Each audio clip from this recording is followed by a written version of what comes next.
It's 7 p.m. and it's Tuesday night. I got my laptop on and I feel alright. I got a few joints rolled tonight and my munchies made. Got my headphones on and I close the door, don't disturb me. It's time to stand up tall and say some things about the shitty world we're living in with the voice of Raconteurs News. To Raconteurs, to Raconteurs, to Raconteurs News, Raconteurs News, Raconteurs News, Raconteurs News, Raconteurs News. Oh yeah.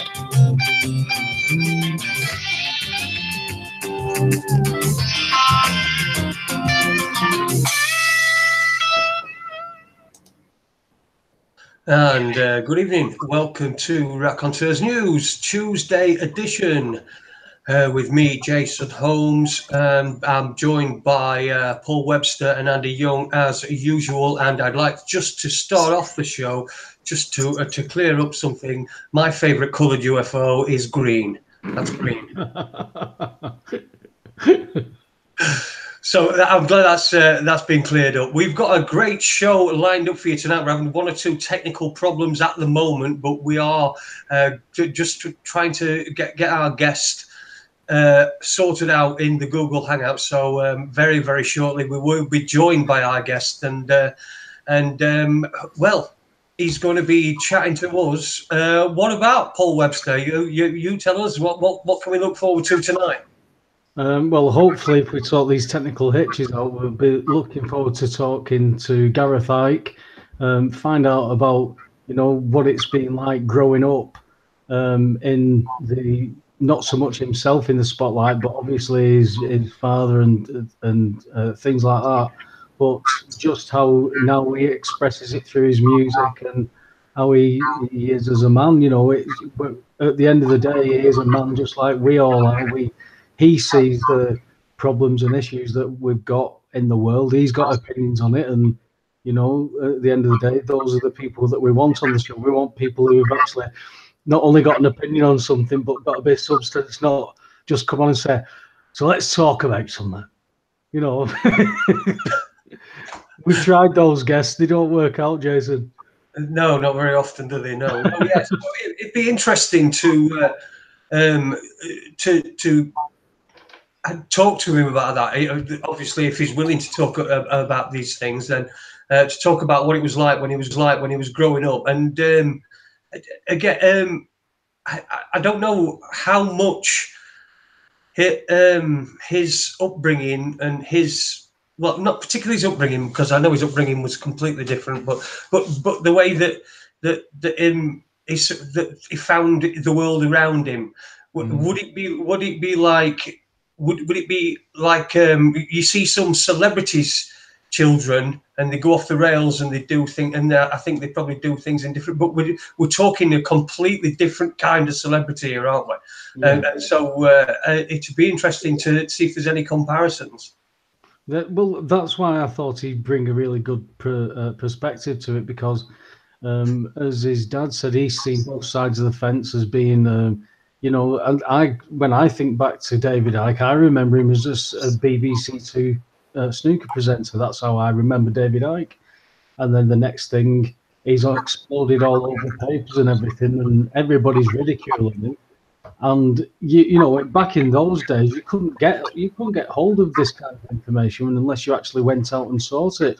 Going into bookshops, I don't know about you lads, but in my 20s, bookshops was not really high on my priority list. There was a lot of other things going on. So it's only as you get older and you start to look back and you think, wow, if some people had started to actually just research information, then if they'd have had access to it, it would have been a whole lot easier. But he seems to have paid a penance for it, and how deep or how lightly Gareth may or may not want to go into it. It's just looking at it from that perspective. It must bring its its own issues, and to be successful and that in his own right now, you know, there's bound to be an interesting opinion and perspective on what the system and things like that has influenced him, because I know it's influenced me, you know, waking up to a big kick in the balls like I had. It was, you know, it makes you look at everything in life. I've had to completely unlearn everything and start again. Yeah, and of course, it'd be interesting as well to find out whether being the son, whether he thought that it was an advantage or a disadvantage that he was the son of David Icke in his chosen career, which he's a musician, isn't he? He's a good musician and a songwriter, I believe, as well. Yeah. I mean, I'm quite eclectic when it comes to music. I can go quite through the genres, but I quite like some of Gareth's stuff. But I'm a lot heavier than what Gareth's music, from what I've heard of it anyway. I usually like the heavier stuff, but you know, it's good stuff, and it seems to be, you know, you got all these bands these days, haven't you, Jason, that are the manufactured, they're put together because they bring an element of you know, it's that X factor, isn't it? It's bringing that element to a group, and you make those elements work. And if you've got everything right, if you've got the merchandising, you can see that the generations are just brainwashed into it. I mean, even my generations are bobbing their head. You know, they're not actually so much listening to the music. Listening to any of the messages or anything like that. I remember a time where people did that, but you don't seem to get it anymore. And the messages that people seem to get are very light on the surface. Do you know what I mean, Jason? Yeah, I do. I'm just having a look in. We've got plenty of people in the chat room on YouTube, and of course there's a chat room as well on raconteursnews.com, which we've got to say hello to a few people in there. We've got Dave Iron, hi to you, Robert Lunn, Unite Planet, hi guys, Unite Planet, nice to see you in the chat room as well. And if you go to Unite Planet, you can find they do podcasts as well. So we'll give them a bit of a shout and shout out. So go to Unite Planet. I think you find it on Facebook. But they've done some podcasts and stuff. So get into that. Super Leeds as well. How you doing, mate? Yes, as he says, top of the league. Leeds are top of the league, but the joint top, I think. If I've missed you, Green Jay, so Jason Green, our terrorism expert, as we like to think of him. Society of the Spectacle as well, another member of our listenership, and also has been on the show. We do like to have interesting guests on the show, and he certainly was in that vein. So hi to everybody in the chat room. So how are we getting on, guys, with our guest? Are we anywhere nearer? I don't know. Gareth's saying it looks like he needs it keeps directing him to the app. So if people are using that means he hasn't got Chrome, then he needs to download the Chrome app, doesn't he? It seems like we had this problem once before with someone on a mobile device. Is he using Chrome for his browser? Ask him, Andy. Yeah, he's just saying he used Google Hangout, his email. So he's invite hosted.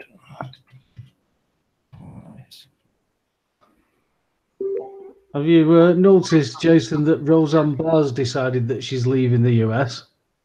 Isn't she buggering off to Israel? Yeah. Who'd have thunk? Who'd have thunk she could have done something like that? Ridiculous. It is really ridiculous, isn't it? I mean, I've not seen much at news today. I don't know, but I have seen a few things posted on Facebook. Little things that take your interest. I noticed you've been posting again quite a lot of stuff, interesting stuff. What's this that's happened at BBC? Do you know much about that? What's happened today at BBC? Yeah, it was. I believe it was yesterday. Well, the BBC article says yesterday. It's reported, I think, today on the Express. But apparently they sealed it off for some suspicious packages. But there's been one or two suspicious packages around the BBC. I saw some. I saw some. I think it was on the BBC website, but there were some pictures. And when they got the back of the van open, it looked like, yes, there were some packages. It were like a DHL van or FedEx or whatever, and there were just loads of packages there. And I thought, what the, a big palaver. They're sticking it in people's minds. But again, there's not really been very much going off. In this, so I mean, it's September 11th next week, in a week's time. So there's not really been as much on the terrorist front as we anticipated there would be, and there has been in previous years, in the weeks leading up to 9/11. But that just makes you wonder whether they're planning something perhaps a little bit bigger for the actual day itself, because. Another one of the similarities is that it's a Tuesday. So it was a Tuesday in 2001, September 11th. You just don't know how they work, do you? No, and there's definite ritual to everything that these people are doing. But you hit the nail on the head just a bit earlier, Jason. Where you said it was ridiculous because. They're not even. It's like they're not even trying to hide it. The curtains fell down. The emperor's got no clothes on. Everybody's looking, but there's only a few people going, "Hey, he's bollock naked," and everybody else is like ignoring it because Big Brother's just started, and Roxanne Pallet or whatever is claiming that she's been punched and she's not. And oh my god, I can't. But this is what I find ridiculous, mate. You're talking about things that are real issues that are going on. Yeah, that's real stuff for a lot of people. I speak to those people. It's madness. Mad. Yeah, unfortunately, we all have to, don't we? I mean, you have to speak to them. It's to people that buy into all this. I just can't understand how easy it is to see through it. But nobody's, well, not nobody, because there are people. There's people like us popping up everywhere, and lots and lots of podcasts of people doing stuff like this. Little radio shows, podcasts, that sort of thing. There's plenty of people doing it, and there's more and more people becoming find it. There's we're a grain of sand on a beach. As far as internet and radio shows go, that's what we are. We're a grain of sand on a beach. But we get as fair share as listeners, and more and more people are coming along, and just listening to us. I mean, I wouldn't have thought it. I would have thought, why would anybody want to listen to us? But we are getting people. We are getting through to people, and there are more and more people. That are waking up and becoming aware that everything around them is it's a pantomime. It's like a film that's being played out. Trump's going to do this. What they're doing now, they're on about bombing Assad again. It's another thing. It's probably half of that is probably distraction. Half of it's probably bullshit. There will be wars, and there will be rumors of wars. Exactly. Yeah. Who said that last night? Were you last night? Yeah, that it's biblical. It's madness because the way things are just falling apart. The currency wars that are going on with the dollar, and that Middle East, it's so complex, that area. There's so many reasons why they want it. People are happy to just think it's about oil or money, but it's not. It's about so much more. It's about a lot deeper meaning that many people wouldn't even care to delve into. It's nothing. It doesn't concern them. It's just information's been suppressed and falsified throughout our history. There's a chance for you to find out about that history and do something about it, but how long that chance lasts. And you were saying that all this stuff's popping up. you say, well, sometimes we think we sit here and there's nobody listening, but we've had at least more than 12 people listening to the information at one time. And they say within 12 people, you could possibly know everybody in the world within those circles of friends as they spread out and out and out. So those seeds have got to go out. Some will, will stick. I had an interesting conversation in a sandwich shop with a girl about 5G networks, and I was saying we'd had a guest on who's a weapons expert and explained a bit about it, and then explained that Samsung have got a television now that they're bragging about that. If you wanted to watch a program that you've seen 100 times, but you want to experience it as if it's the first time you've seen it, it sends out a frequency to virtually brainwash that from your memory so that you experience it all at the first time. This is fucking dangerous stuff. This is fucking dangerous stuff. Paul, it looks like we've got hold of Gareth. Oh, good stuff. I've only been able to get hold of him on Skype. Right. What we're going to have to do, I think it will probably work, is drop this call, and then when we drop this call, we're not on a call. Sorry, you two guys drop off the Hangout, and then I'll call you on Skype. Okay? Right. Okay, so I'm hanging up now, am I? Yeah. Okay, don't. So, right, what we'll do there, we'll call Gareth.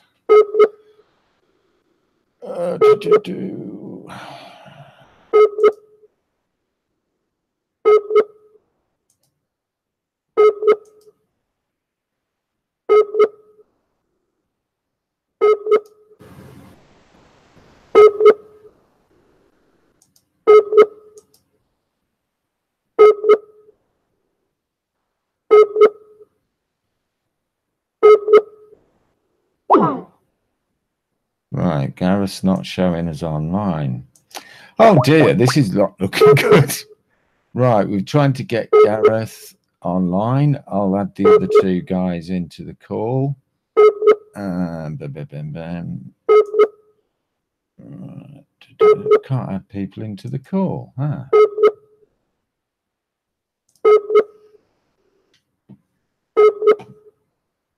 Right.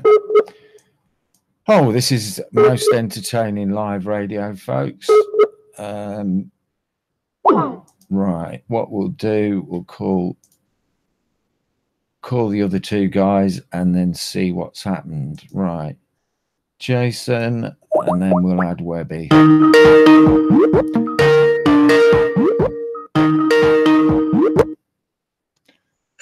Hi, Jace. Right. We'll add Gareth in, and where's Paul? There's Paul. Add. Right. So I need to add that on there. We could not connect your selected camera since it's in use by another application. Right. So I'll close that. Add that. There we go. Save. There we go. Right. So should be able to use my camera now. Is Paul there? Paul's there. Right, guys. Right, we've got you two on. Let's see if we can get Gareth in again. Can you? I should be here now. Ah, we've got you, Gareth. Brilliant. At last. Can you two guys hear him? No. Oh, what's going? Are you in the Hangout now, Gareth? I am, mate. Yeah. Ah, brilliant. Okay, right. I'll get the other two guys to join back in the Hangout. Amateurs. Absolutely. Oh, I just really can't work in these conditions. I know. Me and you, Paul. Should we bugger off? Leave Andy to it. Yeah. Right, guys. If you can get back in the Hangout now, I think we're good to go. Right. Phew. Oh, Gareth, this. I don't think we've ever had such a struggle to get somebody on and actually got them on. Usually when we have this sort of struggle, we end up not being able to contact somebody and we end up having to rearrange. But great to speak to you, fella. And you, mate, and you. I'm glad we got there in the end. And yeah, congratulations are obviously in order, because we had to cancel the last arrangements we had because of you becoming a father. Yeah, I'm just looking at her now being fed. My wife's sort of taking everything on at the minute while I'm out working, and so not ideal.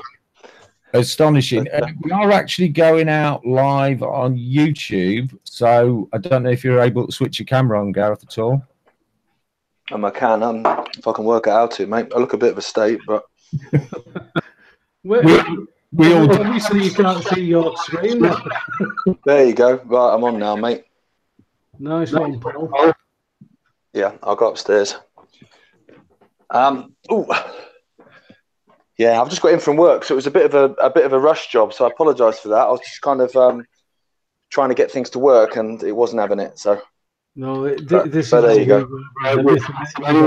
Always, you know, we've all got lives going on. We just try and get together and sort out, you know, try and at least talk about sorting the mess that the world just seems to be in. You know, it's absolute bonkers. We've just been discussing it earlier about the stuff that's going on in the world, and you know, I'm interested to know your perspective, because you've got a unique side from another look at things from growing up. So, you know, we've already said that you're a singer-songwriter and you're a fitness instructor and that, but can you fill in the gaps for us, mate? You know. Well, yeah, you're right. I grew up with it, but for me, kind of, it's getting more and more obvious now. So the things that I kind of grew up with that would be theories, or at least kind of research and stuff that my dad had done. So he'd do like 20 years research on a particular subject, and he'd say stuff that was almost a bit of a leap of faith for people. Do you know what I mean? To kind of just, you know, and now obviously those things are just happening more and more and more and more. And it's just blatantly out in the open. So that's positive in the sense that people are finally seeing it. And obviously you can't do anything about a situation if you don't know it exists. So I see a positive in it, but then at the same time, obviously, part of you, well, a large part of you always wants them to be wrong. Do you know what I mean? I don't think anyone would want my dad to be wrong about everything more than he would. Do you know what I mean? Like, it would be great if he was just totally wrong and everything was actually really good, and that there wasn't a big kind of, conceited effort to kind of enslave us as a population. You know, it'd be great if that was just a load of bollocks, wouldn't it? But it would. But day by day, that becomes more obvious. Well, yeah, I mean, just look at Labour now. Just in the last sort of hour or so, that they've adopted that ridiculous, complete shambles of a definition now to protect Israel. And you just look at it and you just think, you know what? I'm trying to find some positives in that, which is that at least the situation with the Palestinians is kind of, people are talking about it now when they never really were before. But at the same time, you know, I'd be very interested to see how much they manipulate that definition now to shut up people saying anything. Well, they're the ones that are being targeted and being indicated that Israel are the ones that are actually meddling in politics. It's, you know, this is quite mainstream knowledge now. You can see videos of Israel, you know, friends of Israel talking to Israeli lobbyists about, oh, could you influence this? Could you influence that? Yet we're watching the puppet show that's going on. You know, when people absolutely. And the thing is, as well, like, you know, this is a country of 8 million people. It's tiny. I've been there. I played beach soccer against Israel years ago, and you literally can drive around it in a day. Yeah. So it's a tiny country that is meddling in the affairs of God knows how many governments worldwide. Certainly our government. I mean, that's, you know, the lobby proved that. And at the same time, you know, they've assassinated more people than any other country. Yeah. Over 2,700 people that they'll admit to, they've assassinated since 1948, and you just think that's insane. It is. You know, that's insane. So basically what that says is if you know, we don't agree with you, then we'll just stick a bullet in your head. Well, and then, you know, you pass a law now where if you compare the Israel government to acting in a way like the Nazis did, that then you're an anti-Semite. Yeah. But on the same level, you've just killed 2,700 people that you didn't agree with. I mean, that's a bit of a Hitler thing to do, that. But this is how people seem to get around this cognitive dissonance about that. You know, that doesn't seem to matter. It's like it's not happening to them. It's just something that happens on the news that's a bit of inconvenience that even nowadays they don't have to sit there and watch it. They can just fast forward through it. It's a mental state, isn't it? Do you see it like your friends? I mean, I've said it many a time, but I've lost good friends because of talking about what I've researched and things like that. But I've also woken up with some good friends. Do you find that happening around you? Yeah, for me, I used to always have 3 groups of friends. So I had my football friends that you talk about football with, and you generally wouldn't bring up anything, because if you did, it was like, oh, Ike's off on one again, get him a pint. And then I had my music mates, like my musician friends, that were generally the same. They'd be a little bit more arty, but generally you wouldn't talk politics with, because there's no point. Again, you know, Ike's off on one. And then I'd have my kind of more sort of not out there, but more open-minded friends that were into politics and into alternative things, that were generally pretty sound but were pretty boring. And now what I've seen is that those 3 groups have just become one. They've just amalgamated now. And in fact, I find, because I'm a Derby fan, well, I've just given up my season ticket this season, actually, because obviously I need to spend more time at home. But before, so I'd always go to the pub before the game, and it's the, you know what you call the cliche football fan, so the bald head, tattoos, everyone thinks he's a bit thick. It's them that are coming in going, hey Gaz, have you seen that shit where they talk, you know, and that's nonsense, isn't it? That Salisbury thing, that's bollocks, I'm not having it. And it seems to be that people generally are getting more and more aware of what's going on, because it's becoming so obvious now. Not only that, I find that it's affecting more and more people, and it's those types of people. You know, I'm a season ticket holder at Anfield, and I've stood shoulder to shoulder with all these walks of life.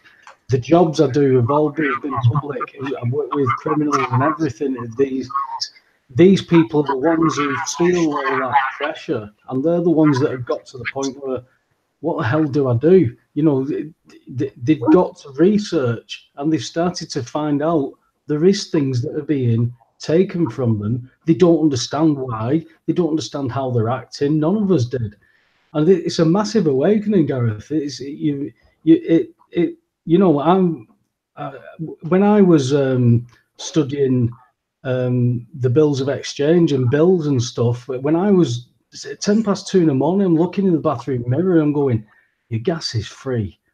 How the hell does that work? I couldn't get my head around how I cannot pay for something in a debt-based economy. It was against everything I've been taught.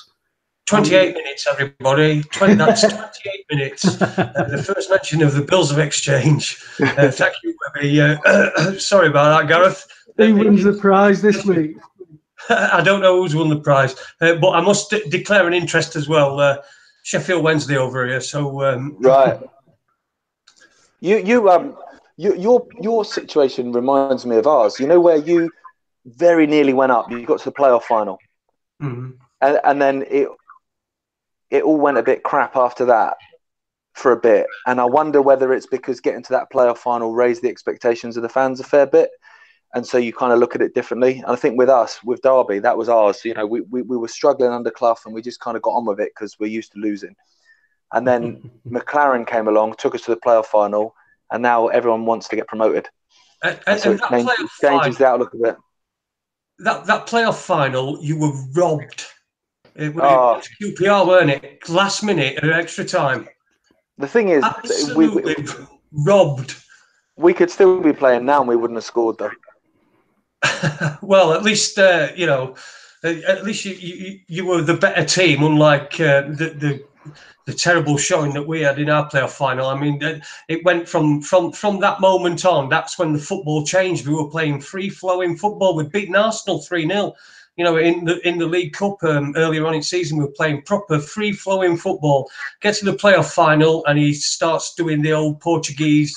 I'm Portuguese, I think I'm Mourinho, and playing all defensive and parking bus and trying to play like that. And that's what happened the following year. We got to the playoffs again and got beat by Huddersfield, who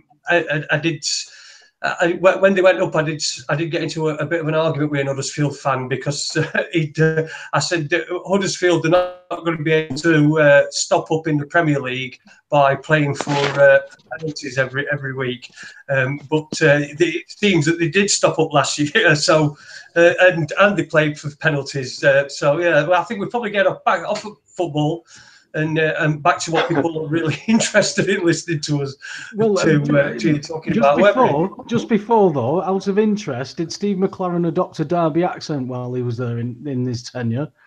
No, he kept a Yorkshire accent when he was there, mate. Christ, it didn't take him long to get that Dutch accent. I couldn't believe that. I thought. Do you know what he was?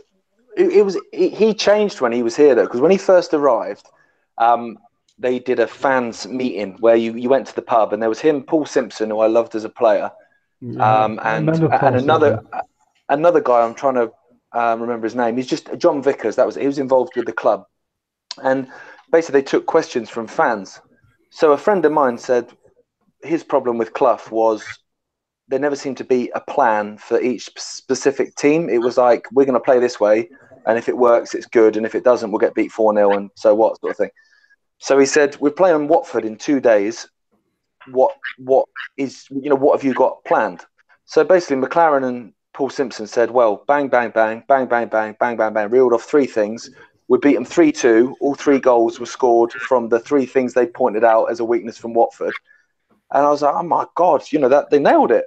And then when he came back, same again, fan meeting, questions were asked, different bloke answering. It's almost like he's a boxer that's been smacked too many times in the head now, and he's not. Well, you see what he's doing at QPR. It's just not working, is it? No. But at Derby, the first time, honestly, that it was unreal. It was unreal. The football was incredible, and they went out to try and win every game, which is all any fan wants, isn't it? Really, I think. It's certainly what I want. But anyway, yeah, as Jason said, let's get back to some stuff what we really wanted to talk about. One, obviously, go into whatever detail or not that you want, Gareth. But when you were growing up, was it the stuff that your dad was taking? Did that affect you? Did it get through to you? Was it was you well shielded from it, or are you naturally strong in your personality? No, I don't think anyone's naturally strong, to be honest. Yeah. No, it was pretty shit, really. If I'm honest, not in a kind of woe is me, because I could have been born, I mean, disabled. Do you know what I mean? So it's in the greater scheme of things. But as a kid, you don't really know. Exactly. So they tried to shield me a little bit when it first broke. All that stuff. I was at Bob Wilson's goalkeeping school, and there was cameras everywhere, and I was shielded and told that they were there for Pat Jennings and whatever. And I was thinking, I'm even a kid thinking that's amazing because he retired like how many years ago, and he's still that famous that he's got all those people here. It's amazing. Yeah. But obviously they weren't there for that. And then they used to follow me home from school. So my mum used to have to come and pick me up from school, and I'd jump in the car. And I've always thought, and especially as an adult now, I think, what would they have sold those pictures for? Do you know what I mean? Like, I get taking pictures of my dad and then trying to sort of sell that and going, here he is, blah blah blah, in his tracksuit or whatever they want to spin it. But here's a photo of a 9-year-old kid walking out of school. It's a bit creepy and weird. There's something deviant about it, isn't there? Well, yeah, because I just kind of, I think if as a punter, if I was picking up a newspaper and there was a story about my dad, or say there was a story about David Beckham and it was a photo of Brooklyn when he was 8, I'd think, why am I looking at that? Yeah. Why is that relevant? Yeah. But they're an odd bunch. The media generally are an odd bunch, aren't they, to be honest?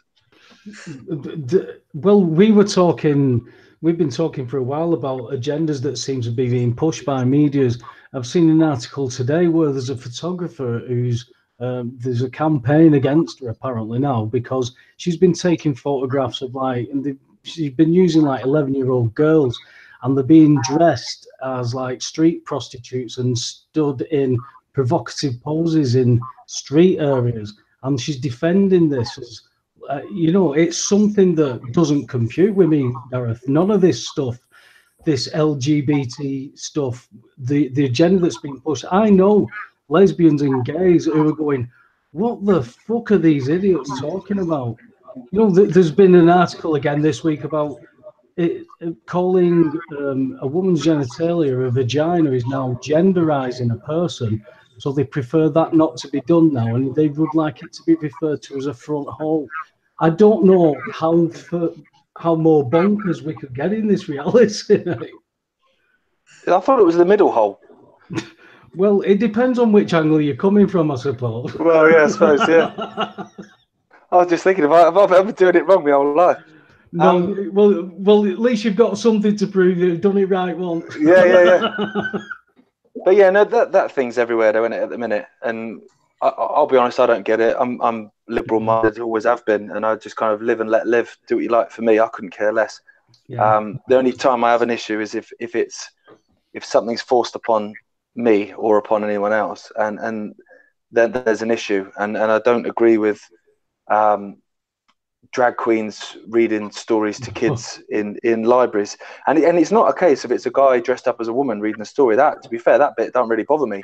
It's what they're reading.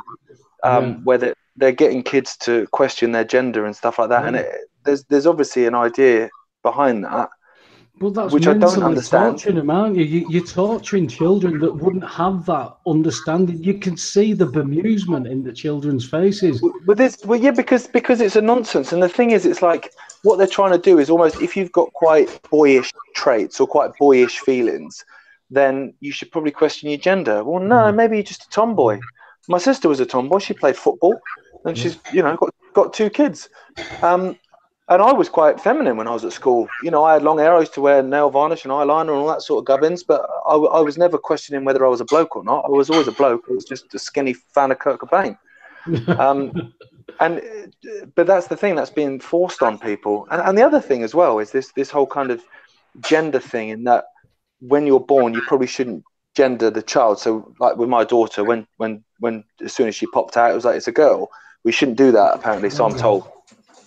Because you don't know what the gender is until they decide what their gender is. Well, statistically, you're going to be right 99.7% of the time. So they're pretty good odds, aren't they? If you were down Ladbrokes and said that horse has got 99.7% chance of winning, you'd probably put a quid on it. Yeah, I reckon so. So gender generally is determined by the genitalia, and if it isn't, which is what they say it is, they say it's not determined by genitalia. When people that are born men but decide they're women, why do they then change their genitalia if the genitalia doesn't matter? Well, again, this is where you've got an opinion on this, haven't you, Jason? What on transgender agenda? Oh well, obviously it's clear to see, isn't it, that's what they do. I mean, it comes as a psychological disorder, doesn't it? It's something psychological about that. Mental illness. Yeah. It's a mental illness. I think it's a mental illness. If you think you're something else that you're not, then you're mentally. If I said I think I'm a goat, somebody would say, "Well, you're mentally ill. You're thinking you're something that you're not." I identify as a goat. It's how far do you take it? I saw somebody had posted on Facebook, and it was a screenshot of a tweet, and the tweet said, children when born should be assigned a number so that when they get to their age they can decide their own gender and what the name is, and somebody had put underneath, but what if they're assigned an odd number and they identify as an even number? See, the thing for me, like, if say I'm looking out the window of my bedroom, so say the neighbour across the road decides that they're not a man, and they don't identify as a man, they identify as a woman now, and they want to be called she, and they want to be called Julie. I don't have a problem with that. I will call them she and I'll call them Julie. I'm not bothered. If that's what they want, that's fine. What I then have a problem with is if the postman comes along and says, "There you go, sir," and hands a letter, and Julie doesn't identify as a guy, even though she looks just like one, and kicks off and then gets in touch with the post office to get someone struck off because they misgendered them. That's when it's absolute bollocks. And it's bizarre how many cases of that there are. It seems to be getting worse. It's it's getting worse. Yeah, we mentioned it before about these transgender clinics where there's kids 5 to 9-year-old children being taken, sometimes 40 to 50 a week if you look at some figures, being taken to transgender clinics. I didn't know which bike I wanted to play on, me, mate. When I was 6-year-old, I didn't know what bike I wanted to play on. I knew I was a lad though, and people said, "Was you taught that?" I mean, Gareth, do you ask your baby whether it's okay to change her nappy? Oh God, I saw that. That was incredible. That no, to be honest, like, well, I can leave it and she can just sit and shit. she won't be happy about it. Yeah, the whole thing has gone a bit crazy, isn't it? It really has. Yeah. But like I said, there's an agenda there, isn't there? Because if something is that crazy yet it's still forced everywhere, there's a reason behind it. I mean, it's not happening organically. And the other thing as well is it seems to be the people that are pushing this crazy agenda.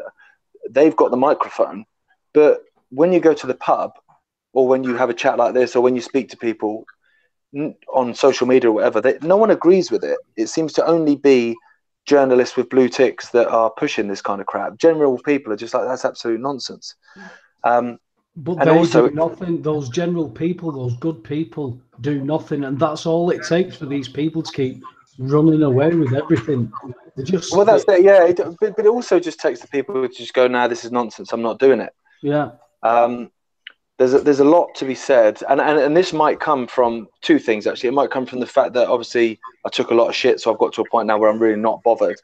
The other bit is the fact that I work now as a self-employed person. I've got 3 jobs, but I'm self-employed in all of them, so I do have a freedom which other people don't have to express their point of view. Because from what I've found, the first thing they go for is your livelihood, which is nice of them. And I get people private message me on Facebook saying, "I wish I could say that, but I know I can't because I'd lose my job." And when I did work in another company, I worked for Virgin for raising money for Palestine. Israelis tried to get me sacked, and I actually had to get a restraining order against one of them. So just madness. But thank goodness Virgin was sound. But yeah, so they're the obviously 2 things for why I can kind of say what I want, and I'm aware that I have a freedom to do that. But the most powerful word for me at the moment, especially with social media, is "and." So when you get people go, you've just said this and you've just said that, and yeah, and what's your point? Do you know what I mean? While I'm saying this now, literally someone is dropping a bomb on someone else, and you've got an issue with me saying something on Twitter. Who gives a monkeys? It doesn't matter. It's irrelevant. If you agree with me, great. If you don't agree with me, great. It's something though that somebody gets upset over something you said, but it's all right that somebody's having a bomb dropped on their head. It seems that there's a big flip in mentality that should be okay, and we shouldn't talk about it. Oh, but you shouldn't say that.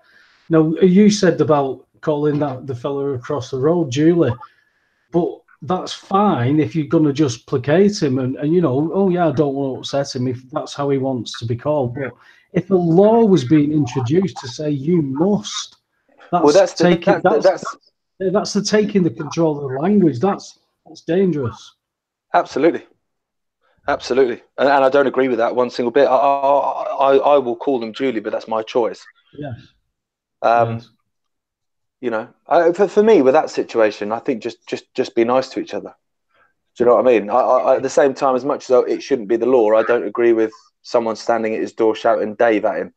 Do you know what I mean? Let's just live and let live, and that's the whole point with the whole liberal mindset, or what used to be the liberal mindset, which was just live and let live. You do what you want, mate. I'll do what I want. As long as your stuff doesn't affect me and mine doesn't affect your, we're laughing.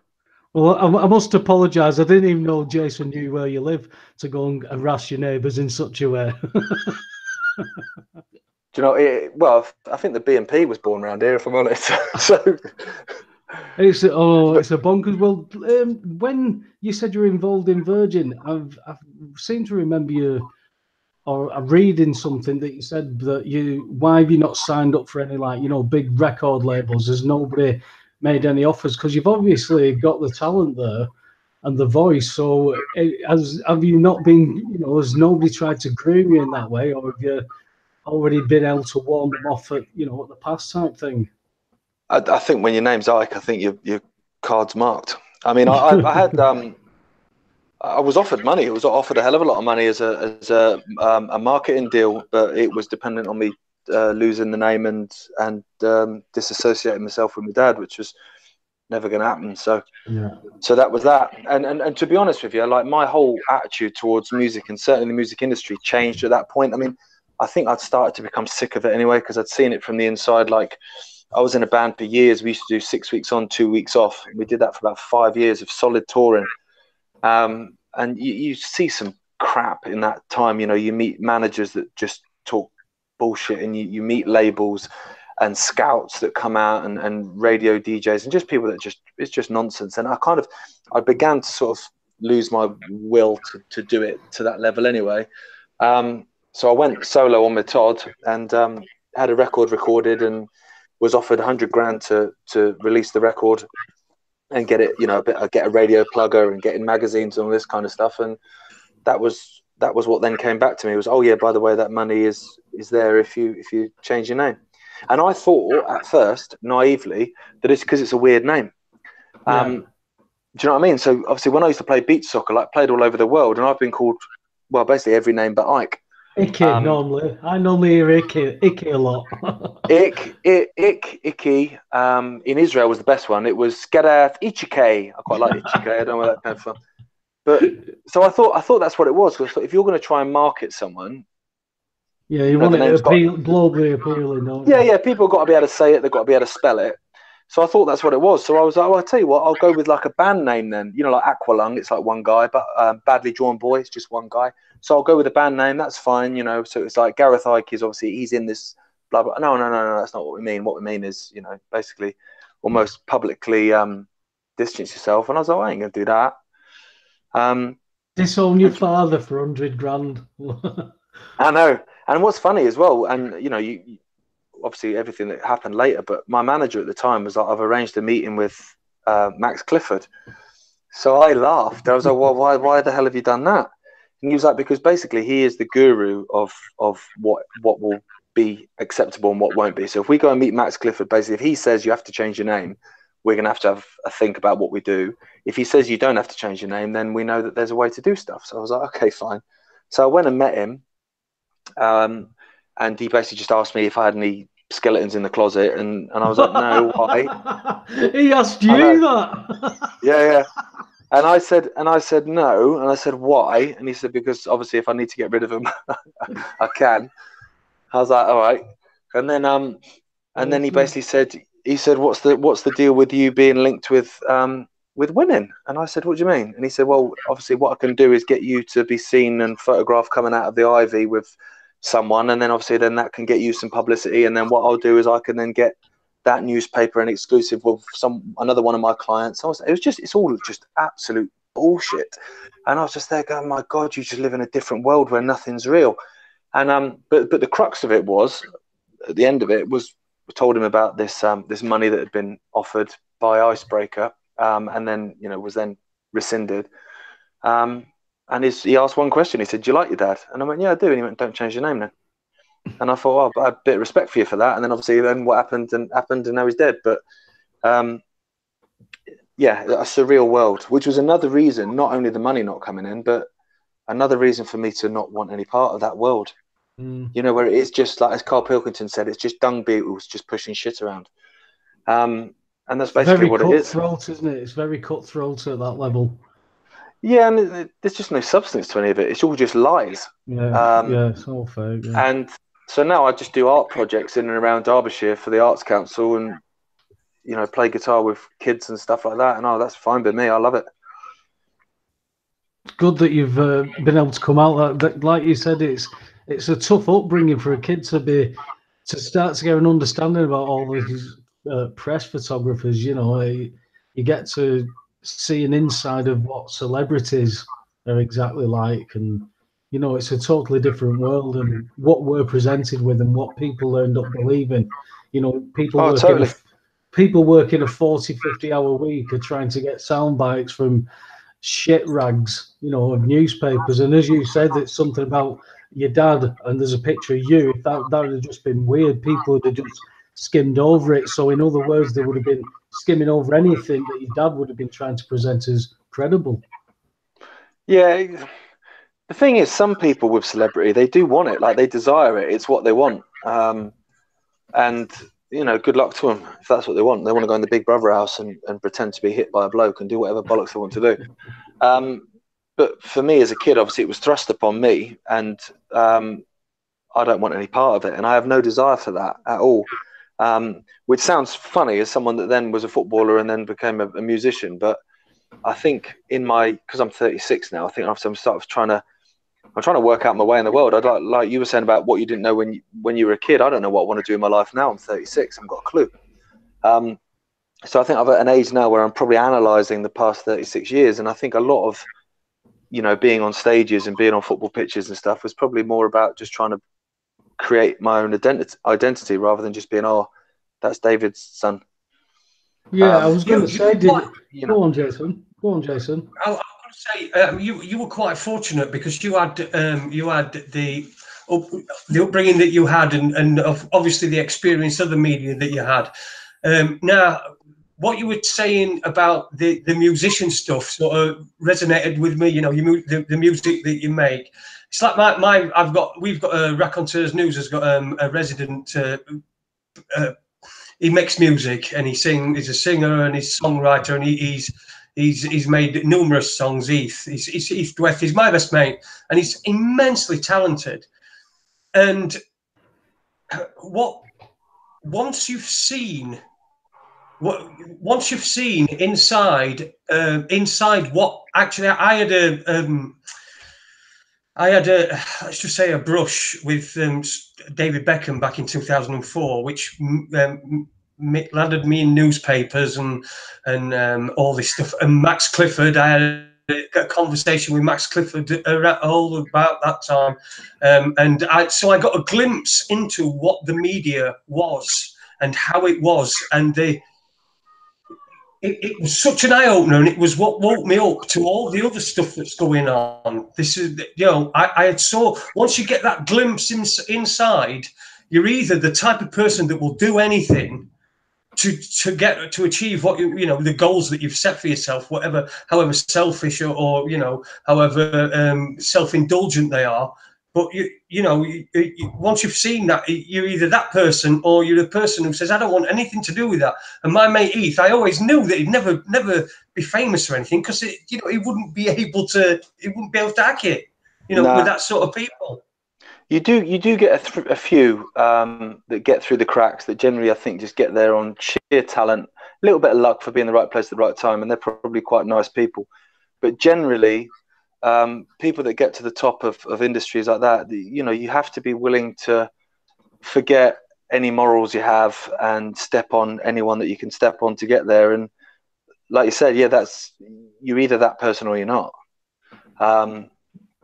And I'm certainly not that person. And so for me, going back to like the name change, if I'd have changed my name and I'd have pied off my family, you know, what would I have got out of that? You know, I might have got a couple of extra quid, but I'd have completely sold out. So to me, that's like, it is the equivalent of you know, winning at Wimbledon, but you slash the Achilles tendons of every other player. You've not really won then, have you? Do you know what I mean? You're holding the cup, but you're not a winner, because you've completely gone against everything that's right. The people that do the right thing have been getting rarer and rarer, though. And it's only now that people are being put under so much pressure. You know, if it was like you saying, people you stand at the football match with, they're actually seeing the reality for what it actually is, because they're experiencing it. They're going through something. When your life's all comfortable, I think it's very easy to have a lot of knowledge about something and not do anything. And it's only when something happens that you end up having to do something. It's just people have never even been bothered looking. People now have, you know, the amount of people I've seen I've been looking at your dad's work for 10, 15 years or so, and people who were laughing beforehand had forgot that I knew them way back when, where they were laughing at what your dad was saying. You know, the best part is that when I said, well, what bits of it that you do not get about it? What do you not like? And he says, well, he wears a shell suit. That was one of them. He wears a shell suit. And it was a shit shell suit. It wasn't the best of things, but I mean, I know he was going through a bit of a tough time, but it was the reptiles and the Queen and all this kind of stuff. And I said, yeah, but you've got to have like a look into quantum physics and stuff. You got to start joining this things together. But they were only sound bites, you know, the Sun newspaper type things. But you see those people now, they're going, God, look at this, and boom, boom, boom. They've started to join those dots. And I think the 100th monkey syndrome has started to kick in, because I don't know how many people are realizing this so quickly, but time, I mean, this year it's flown. I don't know how it's been for you with, you know, becoming a dad, but oh no, it's flown, yeah. The 7 mad. weeks of colic, they didn't fly by so quick, but yeah, no, it has flown. Yeah, it has flown, absolutely. But then I've done so much this year. It's mad. I bought a house for the first time, and I found out a month after living here that it needs a new roof. So I'm in the process at the moment of having very strong conversations with the surveyor, who managed to miss it. So yeah, so stress, but it'll be all right.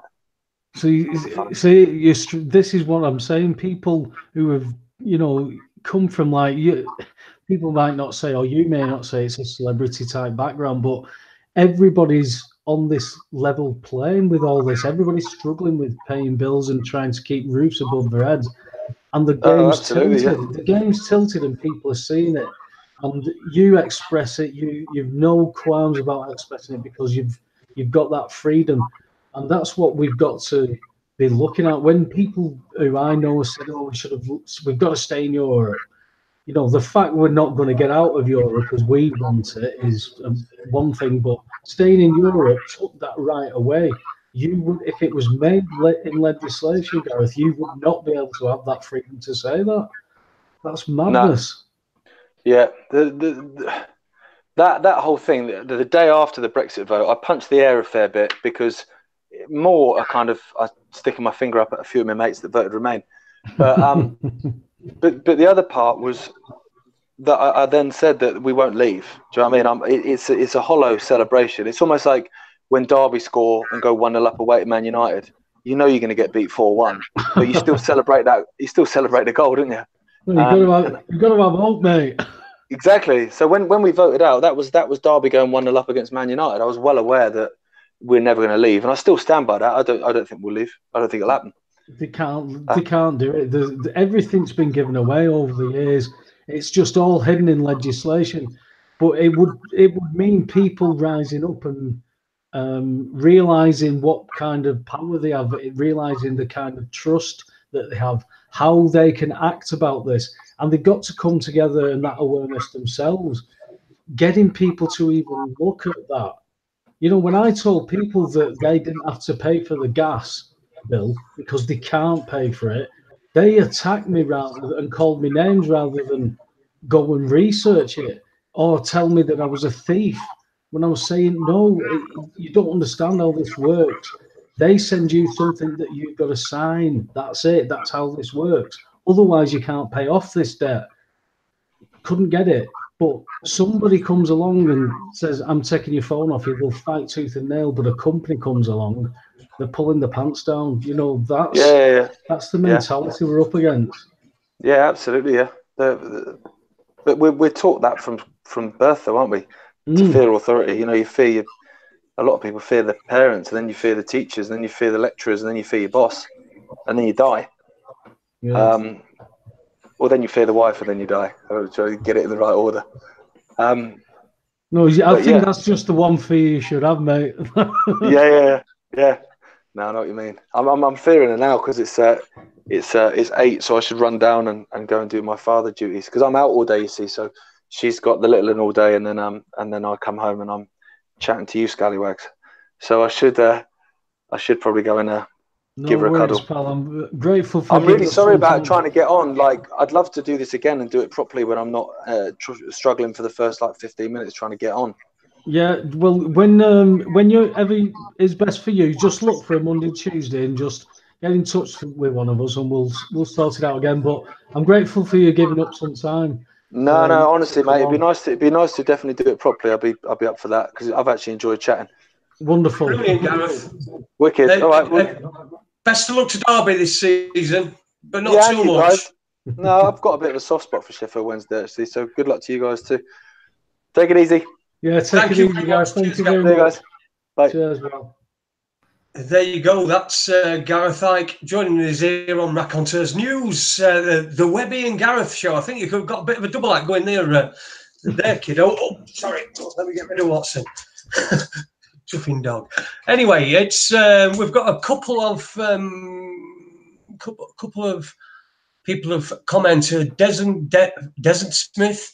I think everybody thinks this gender fluid shite is a load of bollocks. The media fuss it and most people generally mock it.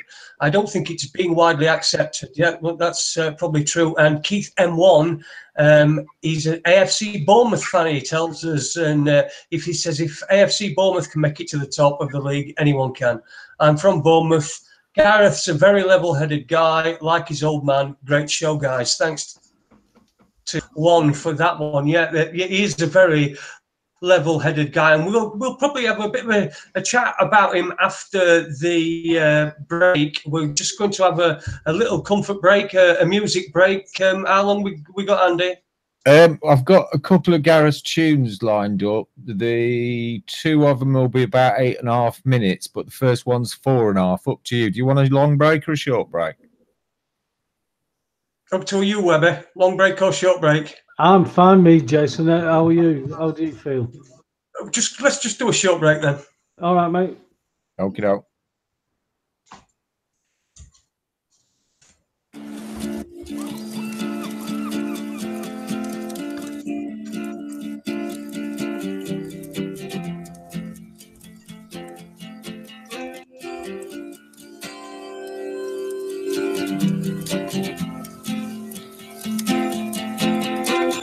Life-filled stories fill empty people. As every campfire it needs a circle. The darkest skies are the most peaceful. As every great storm it needs an equal. One more ship has passed, one more failed romance, one more second chance for this evening. The last thing that you need, one more great defeat. Crawl back to your knees for the weekend. For the weekend. Drink to you, your drink to me. Fly, fly. Drink to you, your drink to me. Fly, fly.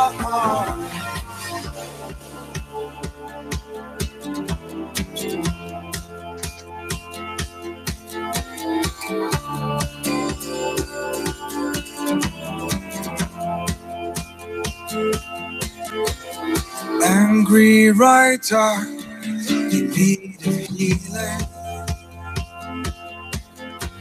So great fighters, they need a meaning. One more ship has passed, one more failed romance, one more second chance for this evening.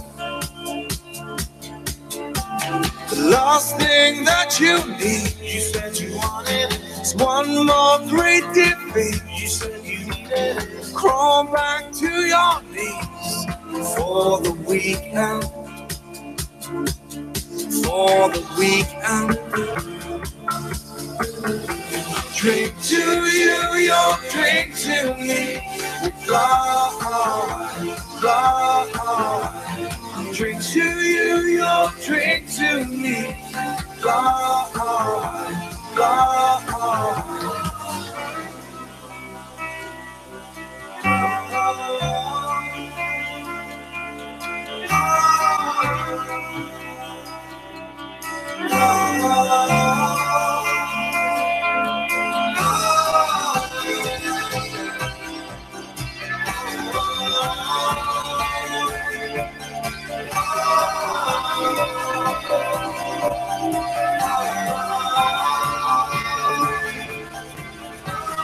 One more ship has passed, one more failed romance, one more second chance for this evening.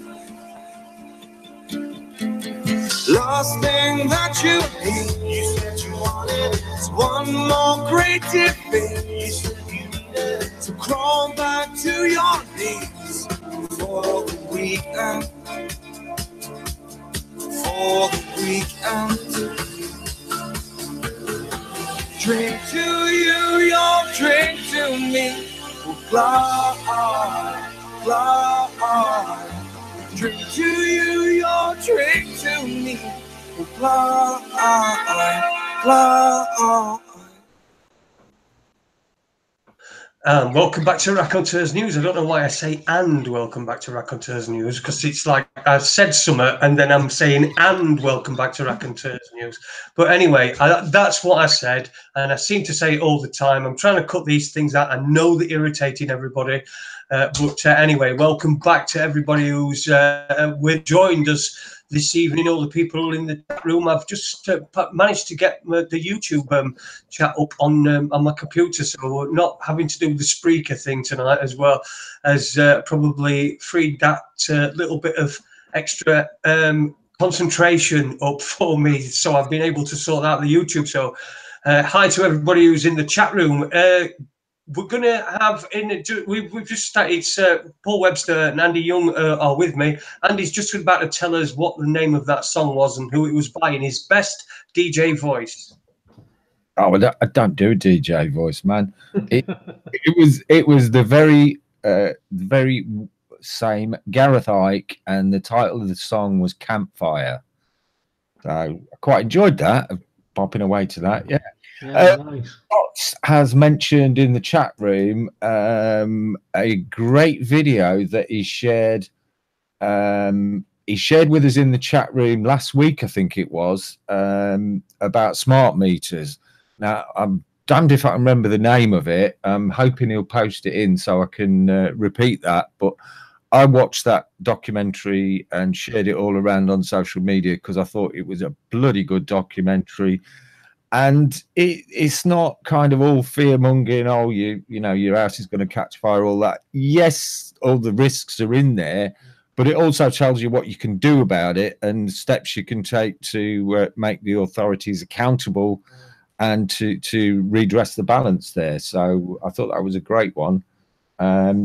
Please post the name of it if you can, if you've got it to hand, Sots, and we'll share that with everybody live on the air.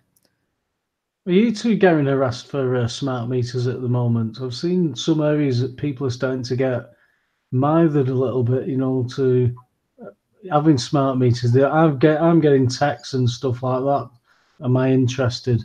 Just wondered, they seem to be stepping things up with this. Well, I've go on, Andy. Well, personally, I'm not entirely sure whether ours is a smart meter. We're in a block of flats, and it's kind of downstairs in the entrance where all the meters are. Now, I would say it's possibly not a smart meter because I keep getting estimated readings, and then when they come and read it, the bill changes significantly. So unless we've already got one, no, I haven't had any hassle. But it doesn't look like the pictures that I've seen of smart meters, but I know there are different kinds. But given that our place was built, what, 10, 11 years ago, would it be a smart meter fitted as standard then, or were they not around then? How long ago? About 10, 11 years ago. No, but they were still pay-as-you-goes, I would have said then. Maybe they were starting to introduce them, but I would say within the last 10 years they've started to push them, but I would say it was just beyond them. He's got a digital readout, but I know they all have nowadays. There's very few analog ones, but yeah. See, my meter's upgrade, Andy, was the flip the flip relays instead of fuse wires. It's still the old box, you know what I mean? Oh, nice one. It's only missing fuse wire. What about you, Jace? We've not been hassled. I mean, we get the ones where it says we're booking appointments in your area, upgrade to a smart. You get the odd one, but I mean, we very rarely get. Oh, I think we're on some sort of blacklist. We hardly get any junk mail. Hardly get any junk mail, right? Oh, we sometimes get. I don't know what these charities aren't going to be making any money if they keep delivering bin liners to your house. You know what I mean? They're never going to. You know, they should just. Get one of them. Oh, yeah, may you bring your own fucking bin liners. we don't get anything. We don't get anybody. Even the charity people, they bypass us. I think I did have a bit of a go at one, didn't I? A couple of years ago, and he said, I hate people like you, and I said, hang on a minute. You hate people like me? What? I think he were raising for World Wildlife Fund, and I told him that it was begun by Nazis and it were a eugenics program, and it's all Nazis and all sorts, and I hate people like you. It's people like you that stop. Listen, I said, tell me how much your CEO's on. You couldn't tell me. Pandas. Exactly, saving the pandas. You see, they should have come. You know, when WWE, as it's called now, when it used to be called WWF, and they had to change it because the WWF World Wildlife Fund. What they should have done is they should have combined the two and had blokes wrestling pandas. That would have been a real winner. It probably would have trumped the Premier League on Sky. Isn't Prince Harry a patron of the World Wildlife? What's it? I don't know. I think he's a patron because I've seen an article where he was posted where he'd shot this. I don't know if it was a rare type of animal, but on this safari thing. But he's apparently a patron of that, or his dad is. I think it's Phil. I think it's Phil the Greek. That's not Harry's dad. Unless you know something we don't. Granddad. Well, you never know, do you? You never know. I just, throw a fucking 5 pence, you're bound to it Sunday related. Well, there were rumours, weren't there, that old Phil the Greek were trying to knock a slice off Kate or one of them. I wouldn't be surprised, mate. I won't be surprised. James Hewitt is a good candidate for his dad. Somebody else walks in looking like that. That's it's fair odds on, isn't it? Yeah, just jumping in there. I've just found that video on my YouTube history, and it's called "Take Back Your Power 2017." And if you want to have a watch of that, get some ideas about what's doable as regards rebutting these companies, and also to pass on to friends who are not really aware of what the dangers of smart meters are. I'd say it's a very useful video for sharing around that. Yeah. Awesome. So then, what did we think to Gareth? Seemed like a top bloke to me. Yeah, I briefly chatted with him at one of his dad's gigs. I think it was last year when he was up in Manchester, and we were just on our way out, so it was a brief chat.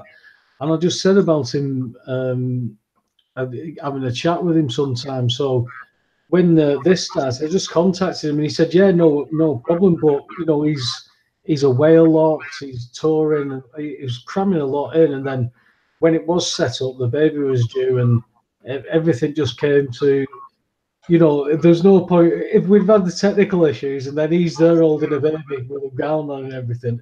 I suppose it would have been a good first, but Yeah, he seems like a down to earth guy, and it was a perspective that it would have been interesting because obviously didn't have much time to go into it, but coming through school with that kind of spotlight, considering what I would think school life was like, to have all that thing, it must be absolute mayhem. To come out the other side and be, quite well balanced, it must be difficult, that. Oh, it's got to be, and he is a well-balanced bloke. You can tell he's common sense sort of bloke. I suppose he's got that from his father, because his father's a common sense bloke. It don't matter what you think about what he says. What he does say makes sense. On the whole, I'm not trying to distance myself from David Icke, but there are things that people find difficult to swallow. What happens if you distance yourself from David Icke, Jason? Oh, well, it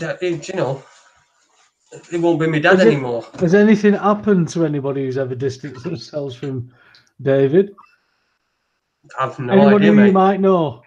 No? No. He's not taking the hint, Andy, is he? No, he's not. He's not taking the bait, you mean? Not the hint, the bait. Oh, you're trying to do? You're Jason baiting, aren't you, as usual? As if. Oh, where's that tequila? Get him on it. I thought something that struck me as kind of a mark of what kind of guy Gareth was the fact that he was, when he said he was going to have to go, he was most apologetic, and he took the responsibility for the fact that he couldn't get on earlier and said, look, I'm really sorry for messing you guys about. I'd love to come back on and do it properly. Now, if he was somebody who was living in his own ego, then he'd just like, yeah, well, I've given you a bit of my time, so what? Fuck off. That's the kind of attitude you get from some people. If he was living his own ego, would he be bothered fucking talking to us? Well, there is that, yeah. But the thing is that we're talking about real issues, and it shows that there's a real side you could actually see. And you know what? I felt genuinely sorry for him at this point, Jason. Where I feel the empathy for you as well, where you see that passion for that football team of yours. He had it for Derby, you've got it for Sheffield. And I felt sorry for him, just like I felt sorry for you. Thanks, mate. You can say that. And I felt sorry for Andy, because I thought any fucking minute he's going to come in and take his shoelaces off him. Yeah. Well, it's a funny thing. Patrick was messaging me and saying how interested I looked in the football and having a bit of a laugh about it. But I thought we got it set up tonight so that there was only the main picture showed and not the little cameras. But hey, who knows?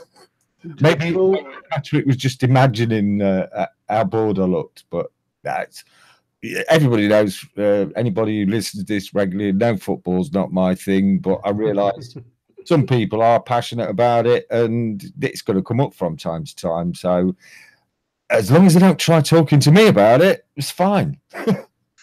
Oh God, I had to put up for an hour's conversation about F1 the other day. Oh my God, somebody come in and talk about football or something. Well, Andy, you see, Andy's more into his motorbikes because he likes men dressed in leather. Absolutely, man. Yeah. No better. Well, yeah, it's interesting to talk to somebody who's gone under that kind of a spotlight, come through the other side and been able to put stuff together. I mean, he's obviously had some inside information, but you could see him saying things like that. Some of the stuff his dad was saying, it couldn't be right, and then you learn it is right. And he's been saying it all this time. You get to a point where you just want him to be wrong.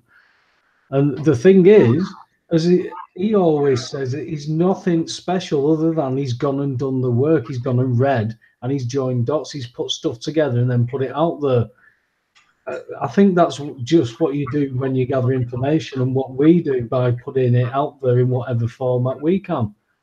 You're learning some kind of truth that is completely against the norm, but when you analyze it, if it's completely false, it's just fall apart, Jason. And a lot of this information stands up.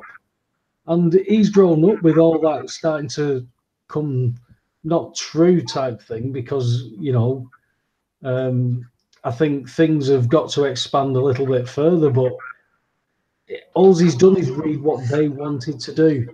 It's all we've done is gone and read their own legislation. You can read everything that they want to do, but nobody's doing it because Big Brother's on. It's madness. Total bonkers, isn't it? Absolutely. I'm just having a look. Someone's just caught my eye on that Facebook thing. This is apparently a statement by Orthodox Jews of the UK in response to the vilification of the Right Honourable Jeremy Corbyn MP, and apparently this is the Jewish Voice for Labour. Oh, this is official, is it? Yeah, Jewish Voice for Labour. Yeah. Statement by Orthodox Jews in the UK in response to the vilification of Right Honourable Jeremy Corbyn MP. Orthodox Jewish congregations in the United Kingdom were shocked to see 3 so-called Jewish newspapers publish a declaration that Jews are united against Labour Party leader Jeremy Corbyn. Former Chief Rabbi Jonathan Sachs took the rhetoric to a new level when he stated in a BBC interview that Jews are already thinking about fleeing Britain in fear of a Corbyn government. The 3 newspapers that carried this declaration are decidedly secular and have very little to do with the UK's religious Jewish community, particularly that section of the community which opposes Zionism. It is absurd to see them as representing the views of religious Jewry. Rabbi Sachs, while he may be religiously observant, is not seen as a leader or a representative in the traditional Orthodox community, nor is his opinion on Jewish religious matters respected in those circles. Blah, blah, blah. Anyway, it goes on and on and on. Essentially, what that is saying is that the Jewish Voice for Labour are saying that that statement, and you can find it if you search the Jewish Voice for Labour on Book of Faces. You can find it. Apparently, these were handed out at this morning's lobby of the Labour Party NEC. So it seems that there has been this this vilification of Jeremy Corbyn. He's been. I don't think there's ever been a political, not even leader, but a political figure that's been as vilified. I mean, you look at the stuff that Jeremy Corbyn does and what he says and what he does. And I'm out of this. I'm just from an outsider looking in. And then you look at Boris Johnson. For God's sake, so much shit could be dragged up on Boris Johnson, and so that it could be vilified. But obviously, it's Jeremy Corbyn that they want to get rid of. Now, if they want to get rid of him, why do they want to get rid of him? And it's good to see that there are people that are. I mean, this anti-Semitism, it's just an absolute load of utter bollocks, complete and utter bollocks. It's just been made up, and most people who are reading this, they don't even understand what it means, because it's all in newspapers. And let's face it, if you still buy a newspaper, then there's something really wrong with you. I mean, I don't care what it is, whether it's the Sun or whether it's the UK column. You're mad. So certainly, if that's where you get your info from, if that's it, yeah, definitely. Yeah, you're insane. But so it's like he's being vilified, and I'd just like to see what would happen if he became prime minister. I don't know whether there'd probably have to be another 9/11 and it'd be blamed on him. You know, it just it's just begs the question: who's in charge?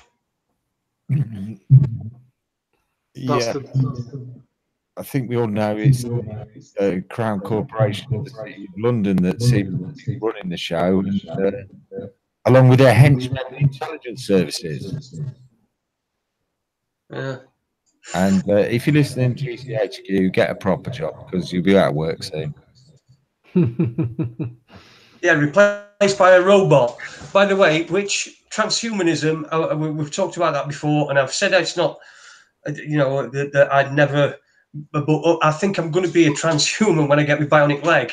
So I'm going to embrace that. So, and I'm now for transhumanism and getting technology attached to the human body, but not in the human body. I wouldn't have anything inside me. Oh no! Has he sold out, Andy? Is that selling out? Have you sold out? Yeah, it may be a bit selling out, but I'm thinking I'll go along with it as long as I can have the phone app that makes your leg work. yeah. I don't think that's going to happen, Andy. To be fair, Well, with my leg. Could be the Oscar Pistorius of Sheffield. We could have you doing a dance at half time, couldn't we? Yeah, I could dance like Theresa May. Da-da. Oh dear! Can you imagine?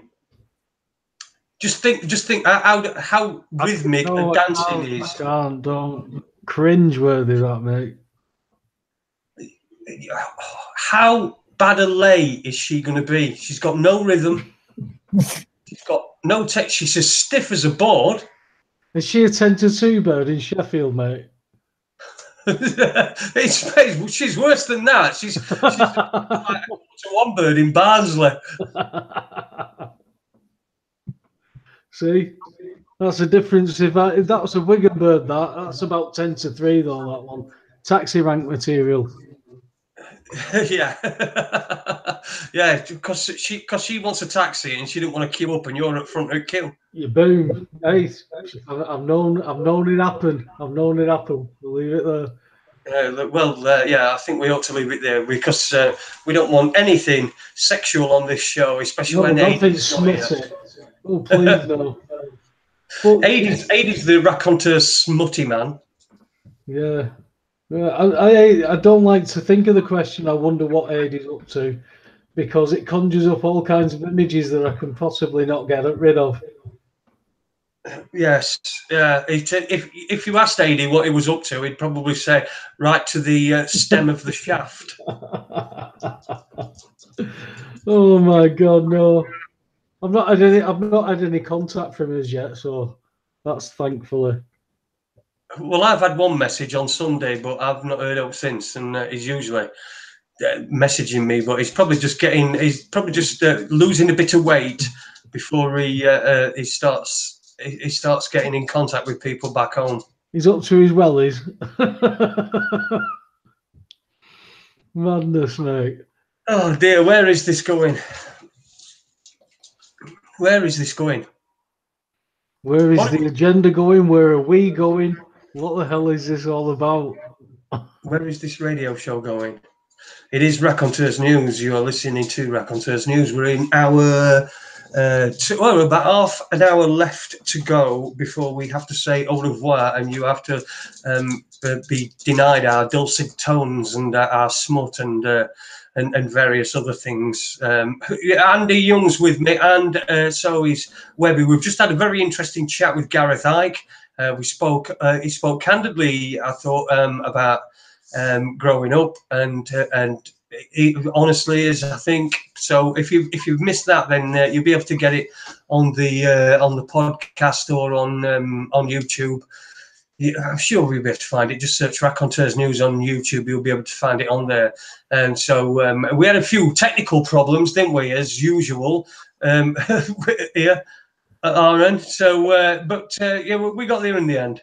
At least it wasn't all our fault this time. The only bit that was our fault was when Webby was getting all the reverb at the beginning, And I was thinking, what the fuck? I was checking all my tabs were muted and all that. And then I suddenly realized that we were still connected on Skype. So I was getting Webby coming through on Skype and on Hangout. That's why we were getting that bit of an echo there. But that's why it disappeared all of a sudden when I hung Skype up.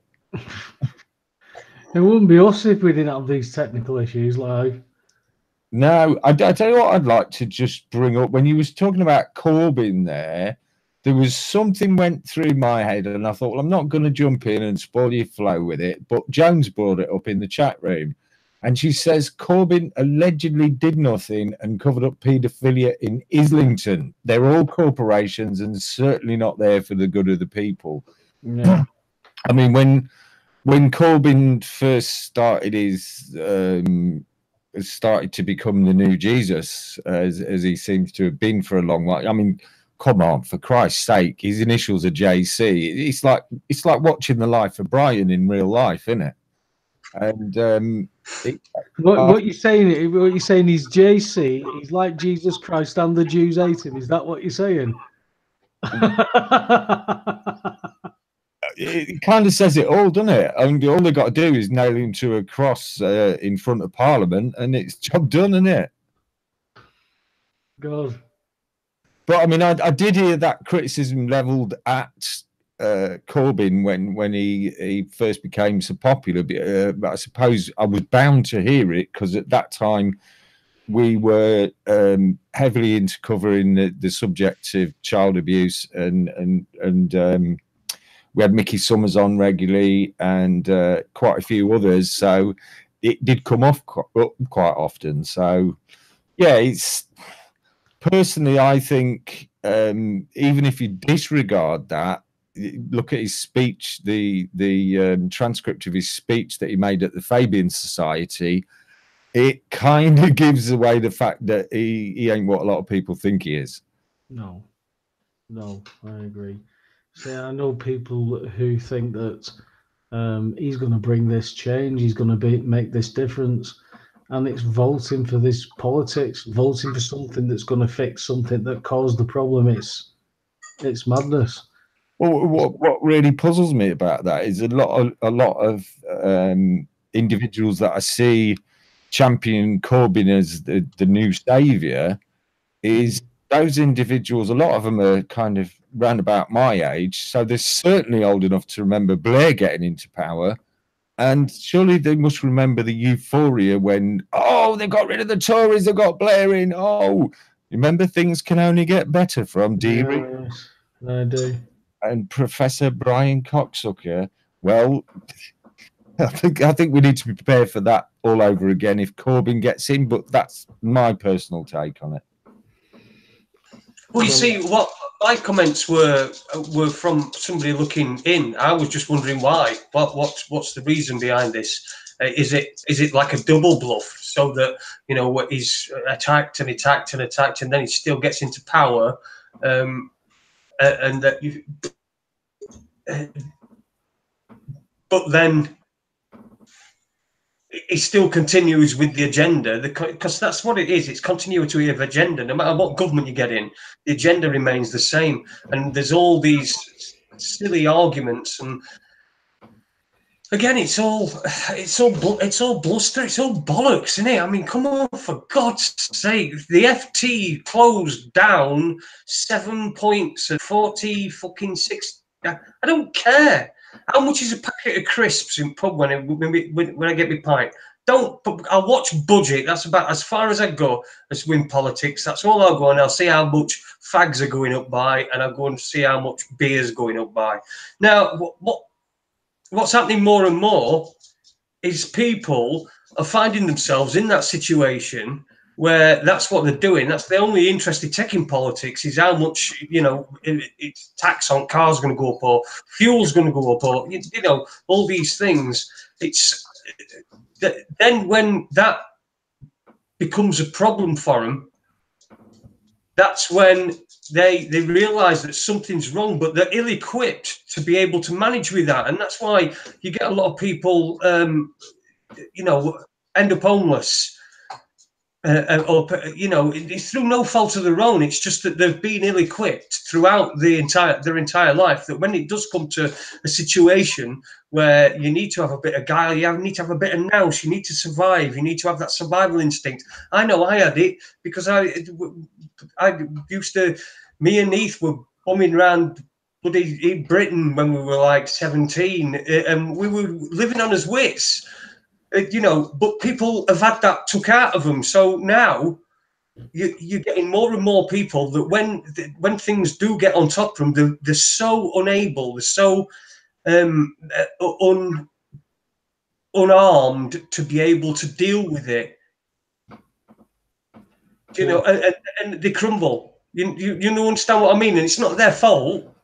It's not somebody's fault. If someone ends up homeless, it's not their fault. It's because of these fucking greedy cunts fucking putting everything up and taking up automating jobs, and all these people in going in right supermarket, and they're getting checkouts, self-service checkouts. That's taking someone's job away. You're taking someone's job away. Oh, but the quicker, and you know, kids like to go boop of a thing and do it. Oh, it's nonsense. You're taking people's jobs away. And listen, I'm as guilty as anybody else. I'm not saying that I'm perfect. I'm saying I'm not. I'm just trying to point out that these are just those little things. If you say no to self-service checkouts, then they're just they're not going to let them sit there and gather dust. But people won't, because it's not got to them yet. It's not got to that point. Sorry, Andy, go on. Yeah, a while back I got approached by a member of staff when I was in a supermarket, and they tried to persuade me to use a self-service checkout, and I just looked them up and down. I said, "Are you for real?" And I went, "Well, what do you mean?" "I'm trying to save you time." And I went, "Well, what about saving your job?" And they just looked at me completely blank, no idea what I was talking about, and just walked away. Yeah. It's difficult to try and explain stuff like this in regards to jobs. I mean, I look at my town now, and all the charity shops are even closing. We've got people who, you know, could have had skills, or could still have skills that could contribute so much to communities, but they're too busy trying to pay bills that, you know, that they're stacking shelves with. You know, we don't manufacture anything more, Andy. We don't make a trade. There's nothing. We've lost everything. Our communities are absolutely shattered in pieces. All of this has been socially engineered to be this way. You know, you can see the agendas have been flowing in this direction for ages. In my tenure, and yours yourself, you've said from our childhood. Jason was talking about it there in his teens. He's bombing off all over the country, being, you know, doing all kinds of adventure. They want safe places now. They need somewhere to hide. Yeah, well, it's like when I was, I think I was still 17, and my apprenticeship had got cut short, so I kind of took the hobby of being a mechanic for motorbike racing teams full time. And the guy that I was helping out, I mean, he wasn't working. He was kind of living off his wits, pretty much outside the system. And I said to him, you know, I'd like to do this. I'd like to travel the world and all that. He says, okay, I'll give you a recipe to do it. And what he told me was to take a little holdall with 2 changes of clothes and £5 and thumb a lift to Silverstone. Now, I managed to blag a lift off a racer that I knew that lived nearby to Silverstone for the British Grand Prix. And I'd got me bag of clothes and £5. And the reason he said only take £5 was because he said, if you're frugal, you can afford to live 2 or 3 days. I mean, that was basically like a burger to live on for one day. Yeah. And 2 changes of clothes, no money. Basically, you can't get home again. So you either get a job or you're fucked. And I went round and I asked everybody in the paddock, have you got a job? And I got turned down by every single one of them. So as soon as I finished, I didn't get downbeat about it. I just went back to the beginning and started where I started first time and started asking again. It was on the third time round, on the third day, that somebody came up to me and said, "Oh, so-and-so from Switzerland, he's got a job for you." Bingo. And there it was. But I find it hard to imagine a 17-year-old or 18-year-old now buggering off with 2 changes of clothes and £5 in their pocket to start a new life. It's rarer and rarer. You know, it's surprising just how little the younger generations know about the real world. Even people who wouldn't be necessarily talking about the stuff we talk about have been talking about younger generations talking in sound bites. You know, there's absolutely no substance to the subjects they're talking about. I've seen an interesting one. There's an article with, I think his name's called Stephen Crowder. I think his show's called Louder with Crowder. And he sits with a microphone at a table and says, you know, comes up with whatever subject, change my mind type thing. And it was to do with gun bans. And he'd been interviewing this fella, and this fella just kept going back to the same old rhetoric. And he kept leading him right up to the point where, look, there's a good reason why they shouldn't be banning these guns because of tyrannical governments, blah, blah, blah. And he couldn't get past that. But then this woman comes on, and he starts off with the interview, and he says, so, you know, we're talking about heavy weapons like AR-15s. And she just went, oh, yes, AR-15s. I'm sorry, I forgot that one. And it was like he'd set her up. You know, it was like a set-up question. It was a strange one, because you start to think, what is going on when popular things are coming in now? You've got the Alex Jones stuff all kicking off. Where's all this leading? We can see that there's some kind of speeding up, but I haven't got a clue where any of this stuff goes. Have you, Jason? You got a take on any of that? And say that again. Sorry. On the what? Which bit? Just the end bit, because I was listening to most of it. I was just going to go and ask listen, this is what we're going to do. I was just going to ask my missus something, because I've seen it posted about on different places, and I thought, well, it must be part of popular culture, and I'm going to ask her what it was. But so that was the last bit of what you were saying. And what was the popular culture? It was something called Baby Shark or something. I've no idea. I've seen it. Yeah, she's seen it and she doesn't know what it is either. So if anybody knows what that is, I've seen it all over. A Baby Shark. I mean, if this is popular culture, you know, it's when you've got a generation that think that it's a good idea to pour a bucket of fucking water over your head with some ice in it, or to put a spoonful of cinnamon in your mouth and video it. When you've got a generation of people like that, we're going to be old people, and we're going to be relying on them. When we're old, we're going to be relying on them, and they are fucking, they've got no idea. They have got no idea. Not one of them has got any idea about anything. I mean, I think we're being a little bit unfair, being a bit blanket, because I do know a lot of young men and women who do get this stuff. You know, I've had some really good conversations with a lot of younger people, but as a whole, when you're being blanket, you talk about generations. My generation was like, I would say, the first TV generation, early 70s, where people had started to get more than one television. I was fortunate enough to have my own television, and it was that took over the world for me. But kids now, again, people are noticing this. People have gone away on holiday and they've come back and they're saying they're all playing with the kids and everything, and they're looking around the pool and they've got kids with just big iPads right in front of them. just sat there like that, and the brainwashing the kids, and they've got nothing to talk about.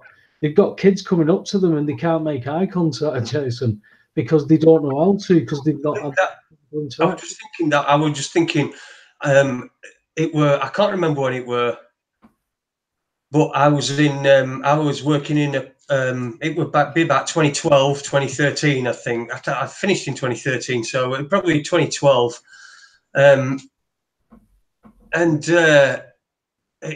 We had a lot of students. It were a 90s bar, and we had a lot of students that came in. So on there were certain nights that I did a student night there, and then I did like either a Friday or a Saturday, and we always got a lot of students in. Now I noticed a change. The students, because they come up to you to ask you for, the fucking pissing you off, asking you for a record, like, why? I'm here because I know better than you. So anyway, but they come up and they talk to you, and they wouldn't make eye contact. Yeah. No eye contact. They'd look away. And I remember one particular, and all these students all came in really early. It's this gang of students that were in together, and they were all in really early. And they come on, dance. This one big tall kid, I always remember him. And he says to me, he said, "Have you got this record?" He says, "It's the next big thing. You've got to get it. You've got to get it." And I thought, oh, all right. So anyway, he told me what it was called, and I downloaded it, and I got it. Obviously I downloaded it. I'd not listened to it, and I put it on. Did you play without listening? I put it on, and it was Gangnam Style, and they started doing the dance, and I just thought, I don't know how much longer I can do this. I really don't. I don't know how much longer I can do this without walking out onto that dance floor, grabbing hold of that big lanky dickhead that were there wanting to show that he could do this stupid fucking dance. And I didn't know what. I just thought I'm gonna have to quit, and I quit about a year later because I just couldn't take it anymore. It would. Well, we're doing me head in. I was keeping myself up till 4, 5, 6 o'clock in the morning. What for? So that I can entertain a bunch of dickheads that won't remember anything from the previous night. Won't remember a single thing from previous night. For what? For 140 quid. It's. I know. Maybe you put it into an hourly rate. It's not bad, but it just weren't. I just couldn't do it anymore. Here you go, Jason. We as you know, we've got a bloody knowledgeable bunch of listeners, and I think Tony has got to the bottom of the mystery of the Baby Shark. Is it? He said I had an hour of that on a loop. I almost had a nervous breakdown. He says it's a cartoon with people singing shit. It's on YouTube, and the guy made 23 million out of it. It's fucking bonkers. My response to that was fuck. Mate, have you not seen the kitty cat dance? There's a 10-hour version of the kitty cat dance, and it's a cat that is put through different motions to make it look like it's dancing, and it just keeps repeating. That has got millions upon millions upon millions of hits. Tony's saying this Baby Shark thing has got 1.5 billion views on it, or not. So my brother told me tonight, but on YouTube the views are through the roof. 1.6 billion views on YouTube for Baby Shark. It's like The Ring. If you watch it, you will die in 7 days. Fucking hope so. That's 1.6 billion gone then, isn't it? And we don't need them, do we? Let's face it, we don't need them. That 1.6 billion. Jason, go on. Sorry, I was going to ask you something. Go ahead. Well, I was just going to say, my missus has just reminded me as well. There was this other one, weren't they, where people were getting out of the car and running alongside it. Yeah. And doing some. I don't know what. I never got to see one long enough because I just scroll past it and I just think, what the fucking hell, But they're getting out of the car while it's going along. I don't know whether the passengers are they supposed to be driving, and I think they're supposed to be driving. and they get out and they're dancing at the side of the car. I mean, what's the world come to? Oh, absolutely. Interesting. We've got a new poster in the chat room tonight. We've got targeted in Ireland. And that's a subject I've been kind of taking a little bit of notice for quite a few years now, the subject of targeted individuals. Now, I realise it's a very difficult subject to cover, and particularly because when people start recounting their stories, they do appear to be absolutely batshit crazy. The only one I can think back, the only one that I've interviewed, as far as I can remember, is the lady called Seven. I think a lot of people remember her because she had quite a high profile. She's around about now doing a lot of interviews with Alfred Labramont Weber, and she's a musician. She's an artist. She's a lovely woman. She's a very kind and caring soul. But when she tells her story, people are like, "What? She's off a nut." Now, I know some of the things have happened to her. It's been really difficult over the years keeping in touch with her because her email gets hacked all the time. They close down her emails. They close down her Facebook pages whenever she gets one. So I wondered if we'd got anyone out there who's listening who is a targeted individual and has got a story that they'd be prepared to come on and talk to us about. I think it's an idea that's well worth covering if we can do it in as balanced a way as possible, because I have seen targeted individuals being interviewed and it just looks like complete madness. So I don't know what you guys think. Well, you said they look batshit crazy, so it's going to look madness, isn't it? When you know, but that's for each individual person's own experience is different to everyone else's, and everybody will interpret something.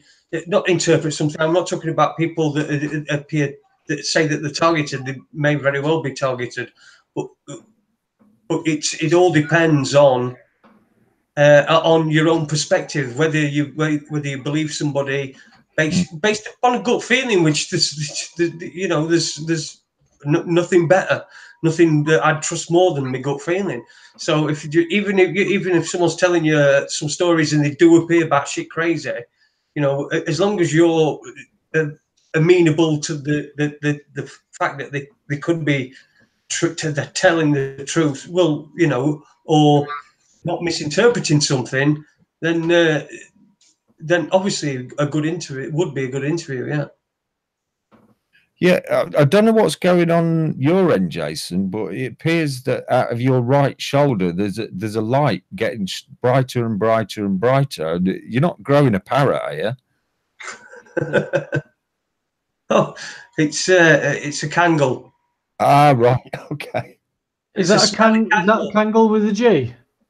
Yeah, Kangol with a G. Yeah, Kangol, 4 Kangols. Have you seen that one? Yeah. That is Four Kangol. 4 Kangols. Yeah. 4 Kangol. No, Kangles for forks.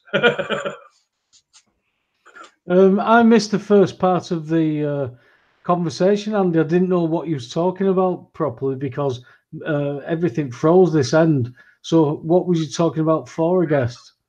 Right, I was talking about the phenomenon that seems to have been around for quite a number of years now of targeted individuals. Right. I know they have a European conference on targeting individuals. I've spoke to a lot of individuals who lay claim to that status, and hearing what happens to some of them is absolutely horrendous. I mean, I gave the example of Seven. Now, I remember Seven.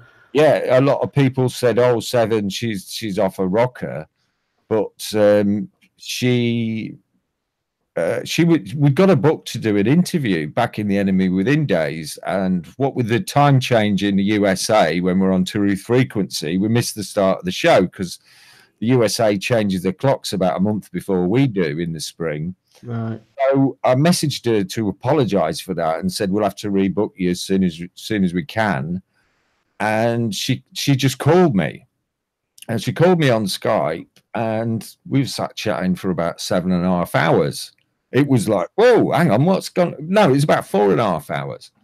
And that was back in the days where I hadn't got me little setup here with my nice comfy chair. I would just sat on the sofa in the lounge. Yeah. Little laptop table in front of me. And when I realised that I'd been talking for nearly 5 hours, I'm like, oh my God, I'm not going to be able to move.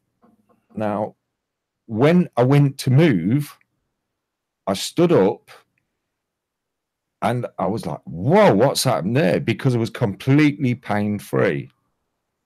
And I said to my partner, watch this. And I bent down and touched my toes, something I hadn't been able to do for at least 15 years.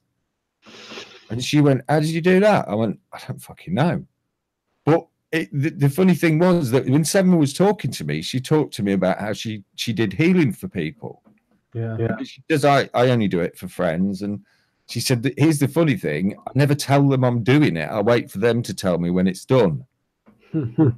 And I had to wait till the next day to kind of get my head around it. I had somebody once lay their hand on my shoulder when I was got some severe back pain, and he took the pain away, and that kind of blew my mind.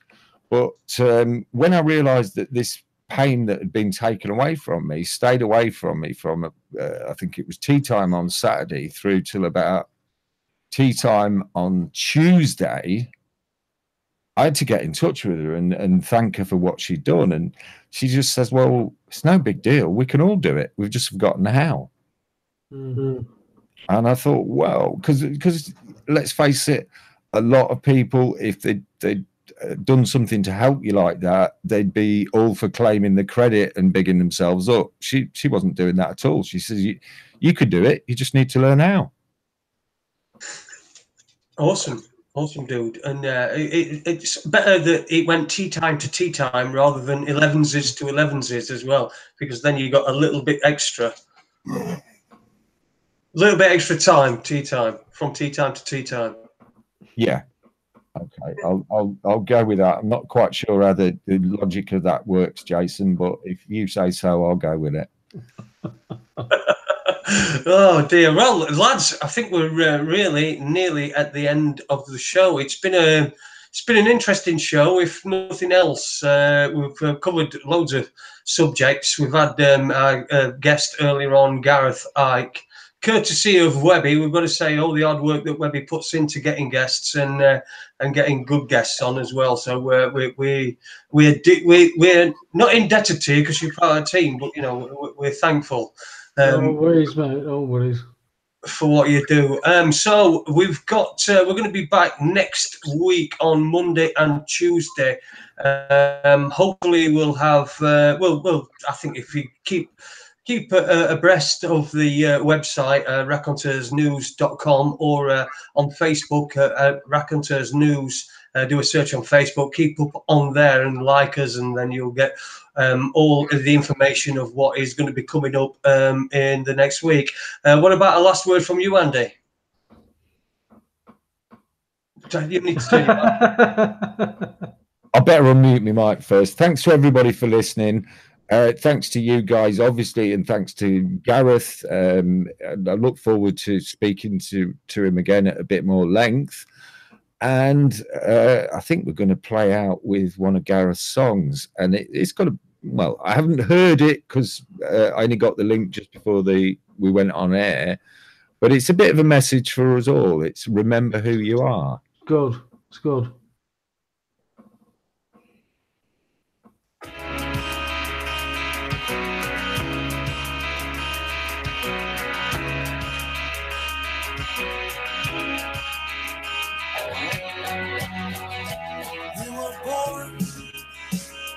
To the floor, we won't be downtrodden anymore. Learn a road, one to self a settled score. Run with all my heart, stand with shoulders wide, step clean out of life, hold my head up high, they can take my eyes, but I still take to flight, they can't break my mind, for what I'm born with is mine. Remember who you are, remember who you are.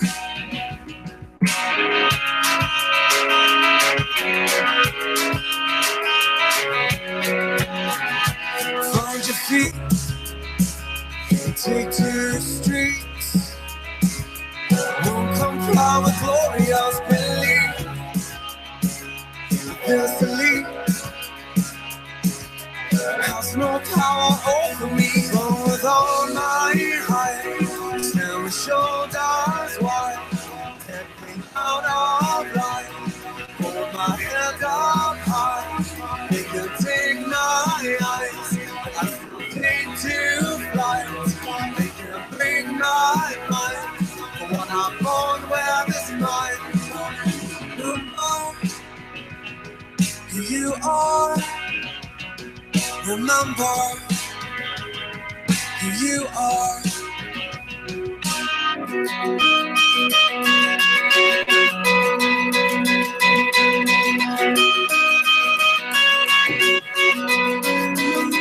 Stand as one, stand as one, stand as one. Stand as one, stand as one, stand as one. Stand as one, stand as one, stand as one. Stand as one, stand as one, stand as one. Stand as one, stand as one, stand as one. Stand as one, stand as one, stand as one.